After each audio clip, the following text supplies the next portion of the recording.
Auzubillahiminash-shaytanir-rajim. Bismillahir-rahmanir-rahim. Assalamu alaikum students. My name is Muhammad Usman Salim. I am from UGI Chemistry Department.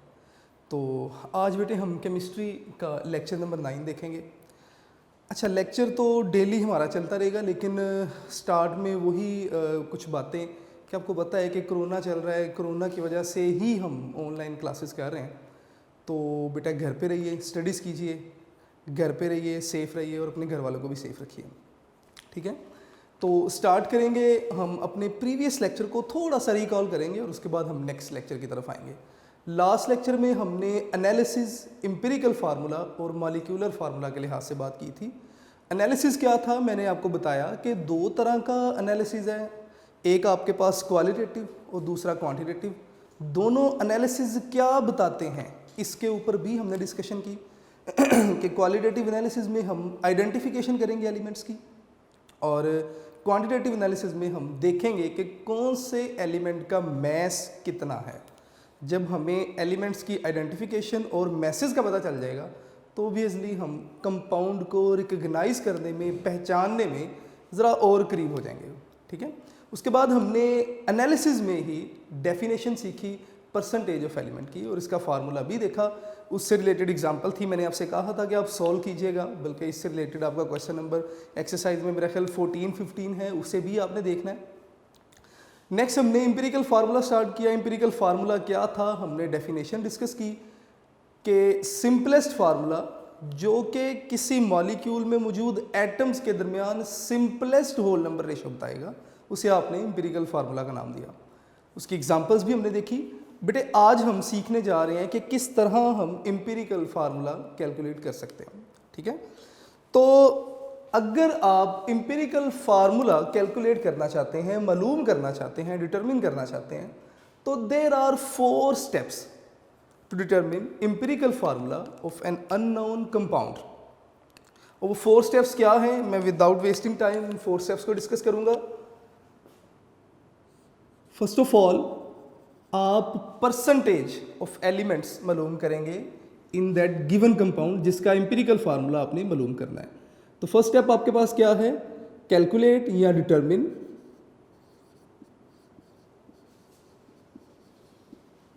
Percentage of element in that given compound. अब percentage कैसे मालूम करेंगे, इसे हम last topic में briefly discuss करके आ चुके हैं, ठीक है। सेकंड स्टेप क्या होगा, आपने नंबर ऑफ मोल्स मालूम करने हैं, ठीक है। तो मैं यहां पे लिखूंगा कैलकुलेट नंबर ऑफ मोल। अब ये आप कैसे मालूम करेंगे, नेक्स्ट मैं ब्लू मार्कर से लिख रहा हूं ताकि आपको पता चल जाए कि हम ये नंबर ऑफ मोल मालूम कैसे करेंगे। बाय डिवाइडिंग परसेंटेज या मैस, दोनों में से कोई भी चीज आप लिख सकते हैं, परसेंटेज या और मैस किसके साथ आप डिवाइड करेंगे, बाय एटॉमिक मैस। जिस एटम की आपने परसेंटेज मालूम की, उस परसेंटेज को या उस एटम का जो ग्राम्स में गिवन मैस होगा उसे आप डिवाइड करेंगे एटॉमिक मैस से, और इस तरह आप नंबर ऑफ मोल मालूम करेंगे। थर्ड स्टेप बेटे आपके पास होगा, आपने एटॉमिक रेशो कैलकुलेट करनी है, ठीक है। तो मैं यहां पे लिखूंगा कैलकुलेट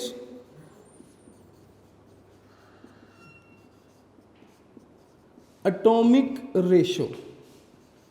नेक्स्ट आपने एटॉमिक रेशो कैलकुलेट करनी है, और ये आप किस तरह करेंगे, बाय यहां पर जो आपने नंबर ऑफ मोल मालूम कर लिए, जो स्मॉलेस्ट नंबर ऑफ मोल होंगे, आप तमाम नंबर ऑफ मोल को स्मॉलेस्ट नंबर ऑफ मोल से डिवाइड करेंगे।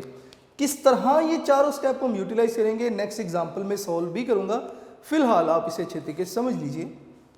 कैसे आप करेंगे जी ये, by dividing number of mole by smallest number of mole. कि जो भी एलिमेंट्स के नंबर ऑफ मोल आए, फॉर एग्जांपल कार्बन था, हाइड्रोजन था, ऑक्सीजन था, इन सब के नंबर ऑफ मोल आपने कैलकुलेट कर लिए। अब आप देखेंगे कि इनमें से स्मॉलेस्ट नंबर ऑफ मोल किसके हैं। जिसके भी स्मॉलेस्ट नंबर ऑफ मोल होंगे आप उनसे बाकी सब के वैल्यूज को डिवाइड करेंगे। लास्ट आपके पास स्टेप है मल्टीप्लिकेशन, और ये एक कंडीशनल स्टेप है। ठीक है, मैं पहले लिख दूं यहां पे कि मल्टीप्लिकेशन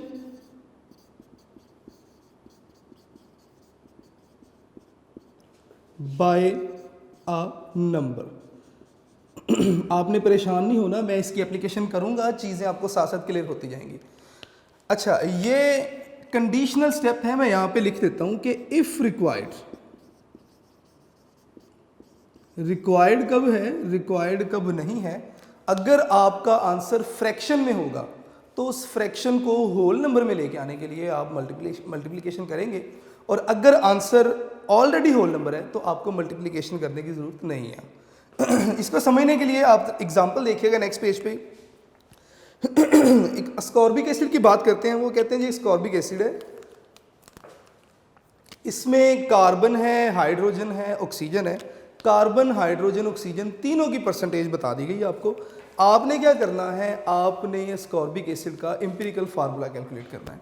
बेटे मैं यहाँ पे लिख रहा हूँ नेक्स्ट एग्जांपल जो है आपके पास, कहते हैं जी अस्कॉर्बिक एसिड जो कि विटामिन सी है, आपने उसका एम्पिरिकल फार्मूला कैलकुलेट करना है। जबकि अस्कॉर्बिक एसिड में कार्बन की जो परसेंटेज है दैट इज 40.92 है, आई गेस 92%। हाइड्रोजन की जो परसेंटेज है दैट इज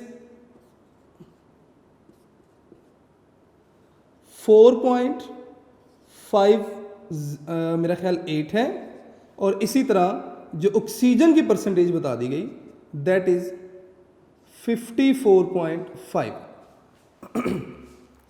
अब ये आपको परसेंटेजेस बता दी गई कार्बन की, हाइड्रोजन की और ऑक्सीजन की। उन्होंने आपसे कहा कि आपने एम्पिरिकल फार्मूला जो है वो कैलकुलेट करना है अस्कॉर्बिक एसिड का। हम एम्पिरिकल फार्मूला कैसे कैलकुलेट करेंगे? हमारे पास ये 4 स्टेप्स हैं, हम इन्हीं 4 स्टेप्स को फॉलो करेंगे और एम्पिरिकल फार्मूला कैलकुलेट करेंगे। फर्स्ट स्टेप क्या कहता है? Determination of percentage of element.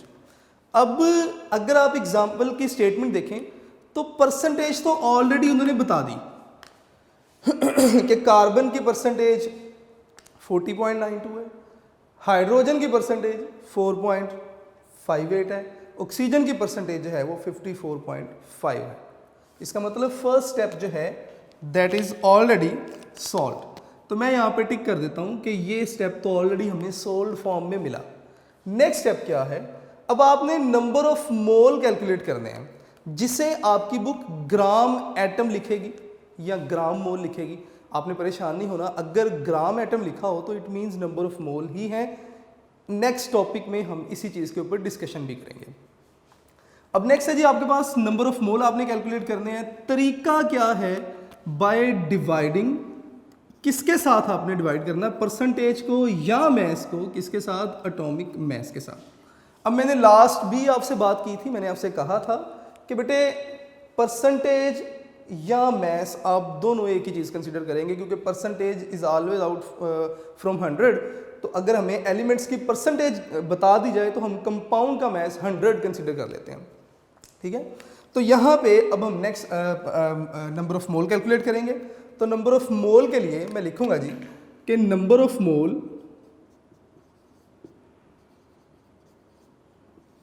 किसके जी? सबसे पहले कार्बन के लिए। फॉर्मूला आपके पास क्या है? आपने डिवाइड करना है परसेंटेज को किसके साथ? एटॉमिक मैस के साथ। तो परसेंटेज आपके पास बेटे 40.92, आपने इसे डिवाइड करना है कार्बन का मैस दैट इज 12। आपके पास आंसर आएगा मेरा ख्याल है 3.41।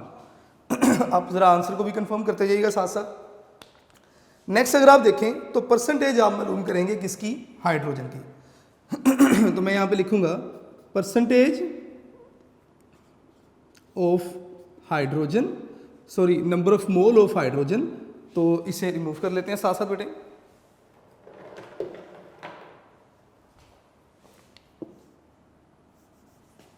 जी। तो नेक्स्ट हम लिखेंगे जी नंबर ऑफ मोल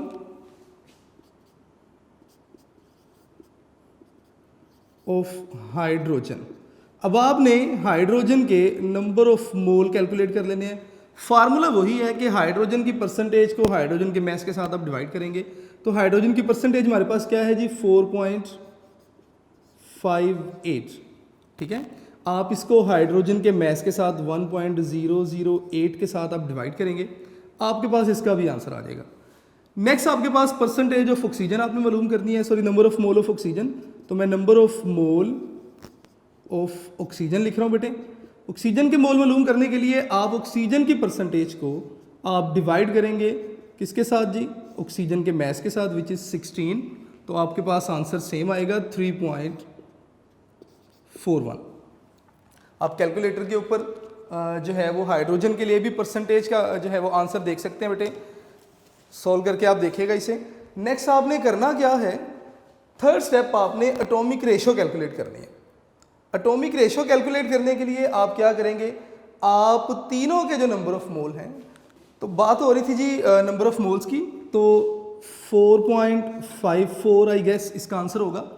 अब नेक्स्ट स्टेप आपके पास क्या है, आपने सबसे पहले परसेंटेज मालूम कर ली। नेक्स्ट आपने नंबर ऑफ मोल मालूम करने थे, कैसे परसेंटेज को आपने मास से डिवाइड किया, एटॉमिक मास के साथ डिवाइड करके आपने नंबर ऑफ मोल कैलकुलेट कर लिए। थर्ड स्टेप आपके पास है, आपने एटॉमिक रेशो मालूम करनी है। कैसे, ये जो नंबर ऑफ मोल आपके पास आंसर्स आ रहे हैं, आप इन तीनों को डिवाइड करेंगे स्मॉलेस्ट नंबर ऑफ मोल के साथ। तो बेटे मैं साथ साथ रिमूव करूंगा जगह बनाने के लिए, ज़रा देखते रहिएगा साथ साथ। ये फर्स्ट 2 स्टेप मैं यहाँ से रिमूव कर रहा हूँ, होपफुली आपने नोट कर लिए होंगे, ठीक है। तो नेक्स्ट आपने क्या करना है, आपने एटॉमिक रेशो कैलकुलेट करनी है। एटॉमिक रेशो आप कैसे कैलकुलेट करेंगे, 3 आपके पास एटम है, कार्बन है, हाइड्रोजन है और ऑक्सीजन है। कार्बन के नंबर ऑफ मोल आपके पास कितने आए, दैट इज 3.41। उसके बाद हाइड्रोजन आ जाता है, रेशो हाइड्रोजन, इसके नंबर ऑफ मोल कितने आए 4. मैं यहाँ पे हाइड्रोजन की वैल्यू लिखूंगा 4.54। उसके बाद दोबारा से रेशो, ऑक्सीजन की बारी आ गई, ऑक्सीजन के नंबर ऑफ मोल कितने आए 3.41। बेटे आप क्या करेंगे, आप इन तीनों को उस नंबर ऑफ मोल से डिवाइड करेंगे जो स्मॉलेस्ट है। ऑब्वियसली 3.41 स्मॉलेस्ट नंबर ऑफ मोल है, तो आप डिवाइड कर दें 3.41 से, डिवाइड कर दें 3.41 से, डिवाइड कर दें 3.41 से, आपके पास आंसर आएगा 1.33 रेशो 1। अब ये जो एटॉमिक रेशो हमने कैलकुलेट कर ली, अब नेक्स्ट स्टेप था मल्टीप्लिकेशन, और मैंने कहा था इफ रिक्वायर्ड। मल्टीप्लाई आप तब करेंगे अगर आपका कोई भी आंसर होल नंबर नहीं है। अगर तीनों आंसर होल नंबर होते तो 3 स्टेप्स में हमने एम्पिरिकल फार्मूला कैलकुलेट कर लिया था, लेकिन यहाँ पे अगर आप देखें तो सेंटर वाला आंसर आपके पास जो है वो फ्रैक्शनल है। तो इससे भी होल नंबर बनाने के लिए आप किसी ऐसे नंबर के साथ मल्टीप्लाई करेंगे कि तीनों ही होल नंबर बन जाएं। तो 4th स्टेप की तरफ जा रहा हूँ, मल्टीप्लिकेशन की तरफ। तो अब आप करेंगे क्या, आप इनको मल्टीप्लाई करेंगे अगर 3 के साथ, तो ये भी 3 बन जाएगा, ये 4 बन जाएगा और ये भी 3 बन जाएगा। तो मैं लिख सकता हूँ कि carbon ratio hydrogen ratio oxygen, तो अगर मैं इसे 3 से मल्टीप्लाई कर दूँ, मैं लिख देता हूँ जी यहाँ पे मल्टीप्लाई बाय 3, तो ये बन जाएगा जी 3, 4 और ये भी क्या बन जाएगा 3, ठीक है। अब नेक्स्ट बेटे जरा देखते जाइएगा, आपने 4th स्टेप भी कर लिया मल्टीप्लिकेशन वाला। अब आप सिंपली एम्पिरिकल फार्मूला लिख दें, कार्बन की जो रेशियो है वो कार्बन के साथ लिख दें C3, हाइड्रोजन की रेशियो हाइड्रोजन के साथ लिख दें H4 और ऑक्सीजन की रेशियो आप ऑक्सीजन के साथ लिख दें O3। ये क्या है, एम्पिरिकल फार्मूला है एस्कॉर्बिक एसिड का। मैंने पहले चारों जो स्टेप थे बोर्ड पे बाय वर्ड्स लिख दिए, फिर उनको अप्लाई किया। फर्स्ट स्टेप था परसेंटेज कैलकुलेट करना, परसेंटेज ऑलरेडी आपको गिवन थी, आपने बड़ा इजीली जो है वो परसेंटेज वाला स्टेप जो था वो कंप्लीट कर लिया। नेक्स्ट स्टेप था नंबर ऑफ मोल कैलकुलेट करने। नंबर ऑफ मोल कैलकुलेट करने के लिए आपने क्या किया, जो परसेंटेज थी आपने रेलिवेंट एटम के एटॉमिक मास से डिवाइड किया और आपके पास नंबर ऑफ मोल आते गए। कार्बन की परसेंटेज को कार्बन के मास से डिवाइड किया, हाइड्रोजन की परसेंटेज को हाइड्रोजन के मास से, ऑक्सीजन की परसेंटेज को ऑक्सीजन के मास से, आपके पास नंबर ऑफ मोल आ गए। 2 स्टेप कंप्लीट। तीसरा स्टेप था एटॉमिक रेशो। एटॉमिक रेशो लिखने के लिए आपने क्या किया, तीनों एटम्स को रेशो फॉर्म में लिखा, उनके नंबर ऑफ मोल लिखे और नंबर ऑफ मोल को स्मॉलेस्ट आंसर से डिवाइड कर दिया। स्मॉलेस्ट आंसर 3.41 ही है, मैंने 3.41 से डिवाइड किया, 1 आंसर आया, 1.33 आंसर आया, 1 आंसर आया। अब यहाँ पे फ्रैक्शनल आंसर आ रहा है, तो जब भी फ्रैक्शनल आंसर आएगा आप 4th स्टेप यानी कि मल्टीप्लिकेशन वाला स्टेप भी लिखेंगे। आपने इससे किसी ऐसे नंबर से मल्टीप्लाई किया कि आंसर होल नंबर आ जाए। तो 3 से मल्टीप्लाई किया तो 1 3 द 3, मल्टीप्लाई किया 4 1 3 द 3, तो 3 आपने कार्बन के साथ लिख दिया, 4 आपने हाइड्रोजन के साथ लिख दिया और 3 आपने ऑक्सीजन के साथ लिख दिया। तो ये एस्कॉर्बिक एसिड का एम्पिरिकल फार्मूला बन गया और इसका जो मॉलिक्यूलर फार्मूला है दैट इज C6H8O6। अगर आप याद रखना चाहें तो लिख भी सकते हैं इसका मॉलिक्यूलर फार्मूला, यहाँ पे साइड पे लिख देता हूँ, C6H8O6। नहीं जी बेटे, ये आपके पास था डिटर्मिनेशन ऑफ एम्पिरिकल फार्मूला। अब नेक्स्ट आपके पास जो टॉपिक आएगा that is also about empirical formula और ये होगा बाय कंबस्शन एनालिसिस। तो डिफरेंस क्या है, आपने ये 4 स्टेप सीखे, आप डायरेक्ट 4 स्टेप से एम्पिरिकल फार्मूला बता सकते हैं, तो कंबस्शन एनालिसिस वाला टॉपिक बताने की ज़रूरत क्या है। दोनों टॉपिक्स में डिफरेंस ये है कि इन 4 स्टेप्स में परसेंटेज आपको गिवन थी। अगर आप ये एग्जांपल देखें तो परसेंटेज आपको गिवन थी। अगर आपको किसी भी कंपाउंड में मौजूद एलिमेंट्स की परसेंटेज ना बताई जाए, आपको जस्ट एक सैंपल दे दिया जाए कि ये कोई सैंपल है, अननोन कंपाउंड है कोई भी, आपने इसका एम्पिरिकल फार्मूला बताना है। अब एम्पिरिकल फार्मूला बताने के लिए 4 स्टेप्स ही हम फॉलो करते हैं, लेकिन 4 स्टेप्स में हमें फर्स्ट स्टेप का नहीं पता, यानी कि परसेंटेज हमें मालूम करने का नहीं पता। तो इसका मतलब ये हुआ कि अगर आपको परसेंटेज भी नहीं बताई गई तो पहले परसेंटेज मालूम करने के लिए हम क्या करेंगे, उस कंपाउंड की कंबस्शन एनालिसिस करवाएंगे। कंबस्शन एनालिसिस से हमें उस कंपाउंड में मौजूद जो कार्बन, हाइड्रोजन और ऑक्सीजन है स्पेशली, इनकी परसेंटेज पता चलेगी। जब परसेंटेज पता चल गई, नेक्स्ट आगे स्टेप वैसे ही कंप्लीट करते हुए आप उसका एम्पिरिकल फार्मूला मालूम कर सकते हैं। ठीक है, तो नेक्स्ट बेटे हमारे पास टॉपिक आ रहा है कंबस्शन एनालिसिस।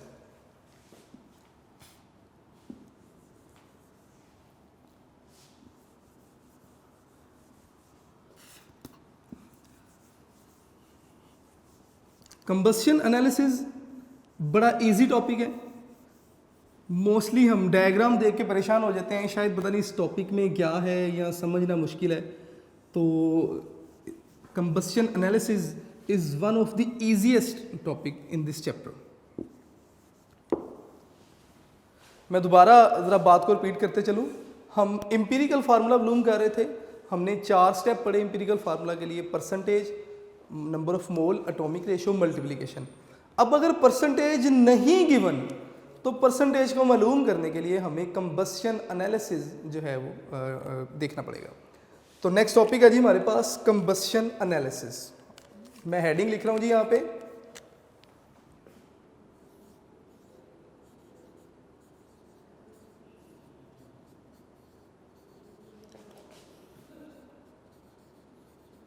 Combustion analysis. अब कंबस्शन एनालिसिस हम कर क्यों रहे हैं, या कौन कौन से वो एलिमेंट्स हैं जिनकी परसेंटेज हम मालूम कर सकते हैं बाय दिस मेथड। तो वो कहते हैं जी कि सिर्फ कार्बन, हाइड्रोजन और ऑक्सीजन जो हैं इनकी आप परसेंटेज मालूम कर सकते हैं by combustion analysis. Percentage of 3 elements हैं जी, कार्बन है, हाइड्रोजन है और ऑक्सीजन। मैं यहाँ पे ओनली लिख देता हूँ कि सिर्फ इन 3 एलिमेंट्स की परसेंटेज आप मालूम कर सकते हैं बाय दिस मेथड। ठीक है, आपके पास जो सोल प्रोडक्ट बनेगी यानी कि जो मेन प्रोडक्ट आपके पास बनेगी, जो मेजर प्रोडक्ट आपके पास बनेगी फाइनली, उसमें आपके पास क्या क्या होगा, कार्बन को ऑक्सीजन मिलेगी तो कार्बन जो है वो कन्वर्ट होगी किसमें, कार्बन डाइऑक्साइड में। मैं यहाँ पे लिख रहा हूँ बेटे सोल प्रोडक्ट, इसमें कौन कौन सी चीज़ आ जाएगी, कार्बन से आपको क्या मिलेगी, कार्बन डाइऑक्साइड। हाइड्रोजन को जब ऑक्सीजन मिलेगी, देखिए इन तीनों एलिमेंट्स को ऑक्सीजन मिलेगी इन दिस मेथड। कार्बन को ऑक्सीजन मिली, कार्बन डाइऑक्साइड, हाइड्रोजन को ऑक्सीजन मिलेगी तो वाटर बनेगा, और ऑक्सीजन तो ऑलरेडी मौजूद है। तो इसका मतलब आपके पास ऑक्सीजन के अलावा जो सोल प्रोडक्ट होगी दैट इज कार्बन डाइऑक्साइड और हाइड्रोजन। ये एक दो बातें बेटे आपको याद होनी चाहिए। तो नेक्स्ट हम टॉपिक स्टार्ट करते हैं जी, कंबस्शन एनालिसिस।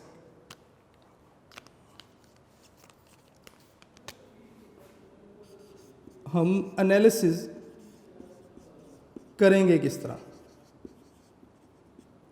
एनालिसिस को सीखने से पहले हम एक डायग्राम बना लेते हैं, ठीक है। कंबस्शन एनालिसिस का जो ऑपरेटर्स है इसकी सबसे पहले हम डायग्राम बना लेते हैं बेटे। कहते हैं जी कि आपके पास 4 इसमें सेल आ जाएंगे, 4 चैम्बर आ जाएंगे।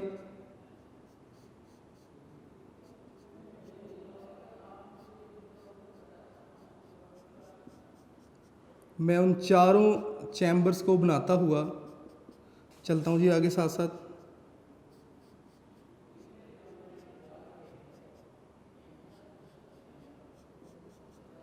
फर्स्ट जो सेल है ये कंबस्शन सेल है जो मैंने डायग्राम में बनाया। सेकंड जो सेल मैंने बनाया दैट इज अब्जॉर्प्शन सेल, जहाँ पे आपने कोई केमिकल रखा होगा वाटर को अब्जॉर्ब करने के लिए। आप इसे कंप्लीट कर सकते हैं। बिल्कुल इसी तरह आपने एक और सेल बना देना है, इसमें और कोई भी मुश्किल चीज़ नहीं है। तो बेटे इसको स्टार्ट करते हैं डायग्राम को।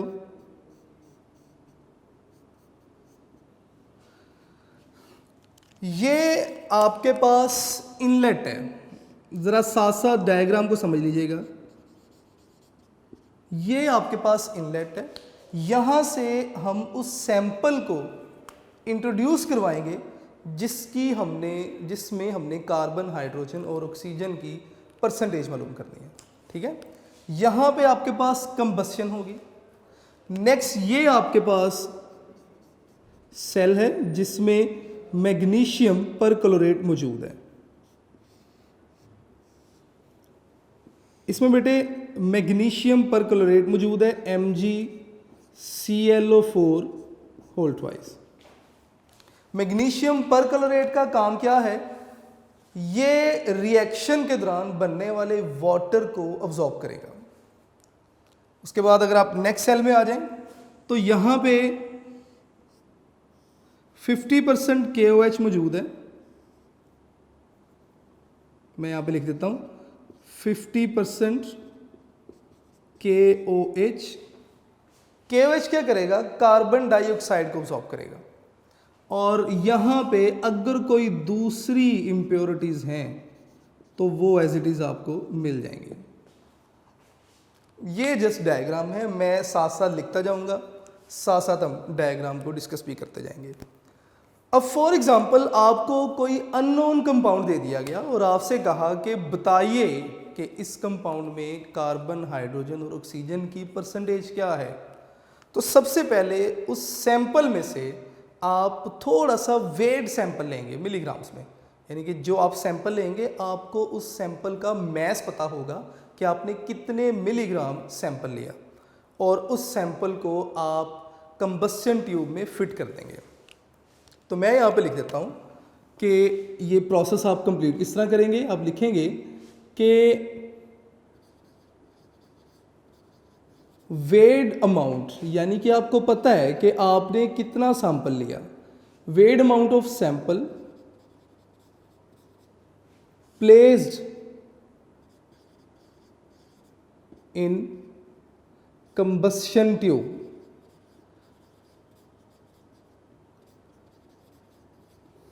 ये आपके पास ऑपरेटर्स है, ये कंबस्शन सेल है, लेकिन इस कंबस्शन सेल से भी पहले कंबस्शन ट्यूब है जिसमें इस जगह पे आपने सैंपल जो था उसे प्लेस किया। और इस ट्यूब को अब आप इस फर्नेस में फिट कर देंगे। ठीक है, तो नेक्स्ट स्टेप हम लिखेंगे कि आपने ट्यूब को क्या किया,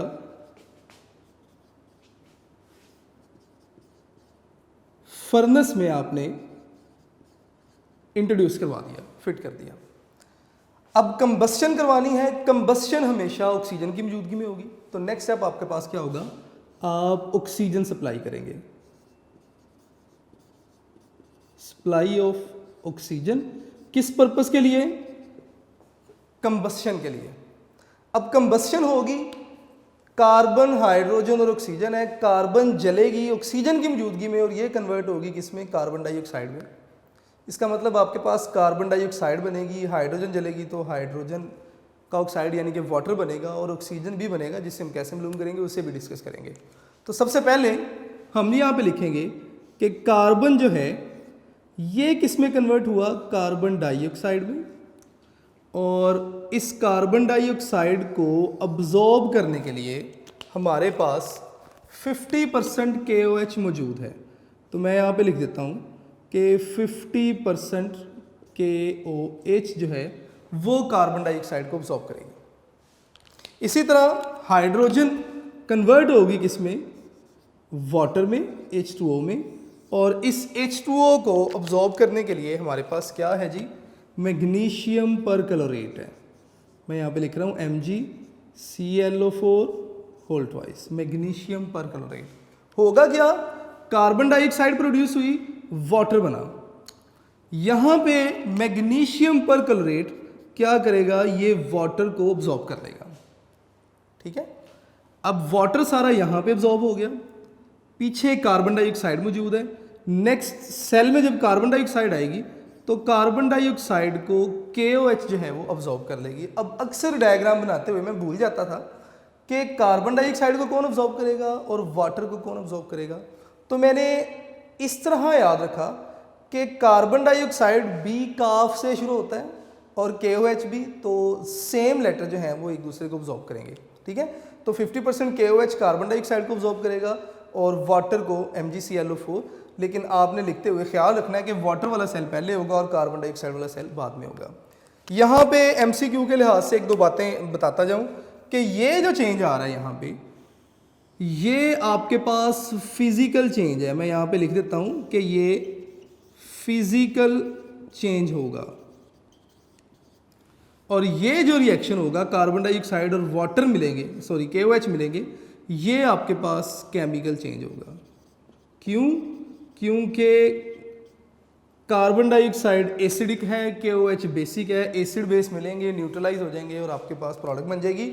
लेकिन ये फिजिकल चेंज है, कोई रिएक्शन नहीं होगा, जस्ट जो है वो साथ साथ होंगे। ये नेक्स्ट चलते हैं जी। अब हुआ क्या कि यहाँ पे जो MgClO4 होल ट्वाइस थी, इसका मैस आपको मालूम था, और यहाँ पे जो KOH थी इसका मैस भी रिएक्शन से पहले दोनों के मैसेज आपको पता थे। आपने कंबस्शन करवाई, कार्बन डाइऑक्साइड बनी, कार्बन डाइऑक्साइड को KOH ने अब्जॉर्ब किया, वाटर को MgClO4 ने अब्जॉर्ब किया। अब दोनों के मैसेज रिएक्शन से पहले आपको पता थे, रिएक्शन हुआ, अब्जॉर्बेंस हुई। अब अब्जॉर्बेंस के बाद ओबियसली इनके मैसेज चेंज हो जाएंगे। MgClO4 होल ट्वाइस ने वाटर अब्जॉर्ब किया, तो जितना वाटर अब्जॉर्ब किया उतना मैस बढ़ जाएगा। इसी तरह KOH का मैस भी उतना बढ़ जाएगा। तो इसका मतलब ये हुआ कि रिएक्शन से पहले और रिएक्शन के बाद अगर आप इनके मैसेज कैलकुलेट करें तो इनके मैसेज के जो डिफरेंस हैं वो आपको कार्बन डाइऑक्साइड का मैस बता देंगे और साथ में वाटर का मैस बता देंगे। ठीक है, तो मैं यहाँ पे लिख देता हूँ कि mass of carbon dioxide and water can be calculated by the difference of masses of KOH and MgClO4. Mass of carbon dioxide and water calculated. आपने कैलकुलेट किए, मैं सारी लाइन नहीं यहाँ पे लिख पा रहा, लेकिन मैंने बता दिया कि रिएक्शन से पहले और रिएक्शन के बाद आप इन दोनों के मैसेज मालूम करें। मैसेज में रिएक्शन से पहले जो मैस था और रिएक्शन के बाद जो डिफरेंस आएगा, एक्चुअली KOH का जो मैस डिफरेंस आएगा उसमें उतना कार्बन डाइऑक्साइड होगा और MgClO4 होल ट्वाइस में उतना ही वाटर होगा। इसका मतलब ये हुआ कि आपने कार्बन डाइऑक्साइड और वाटर के मैसेज जो थे वो मालूम कर लिए। जी बेटा नेक्स्ट मुझे यहाँ पे लिखना पड़ेगा, ज़रा इसको एक बार देख लें गौर से। हमने किया क्या, हमने कहा कि कंबस्शन एनालिसिस सिर्फ कार्बन हाइड्रोजन और ऑक्सीजन के लिए हम यूज़ करते हैं। सोल प्रोडक्ट इसमें बनेगी कार्बन डाइऑक्साइड और वाटर।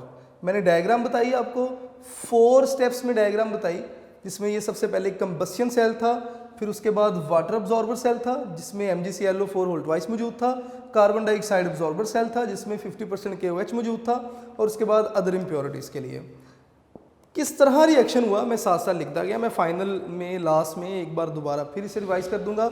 नेक्स्ट लिखने के लिए मुझे बेटा ये रिमूव करना है, ज़रा आप लेक्चर साथ साथ नोट करते रहा करें ताकि आपके अपने लेक्चर नोट्स बनते रहें और आपको आसानी हो। ले बेटे अब हमने करना क्या है, हमने कार्बन और हाइड्रोजन और ऑक्सीजन की परसेंटेज मालूम करनी है। अब परसेंटेज बाय फार्मूला मालूम करेंगे हम, ठीक है। तो कैसे किस तरह ज़रा साथ साथ देखते रहिएगा। सबसे पहले परसेंटेज ऑफ कार्बन है जी,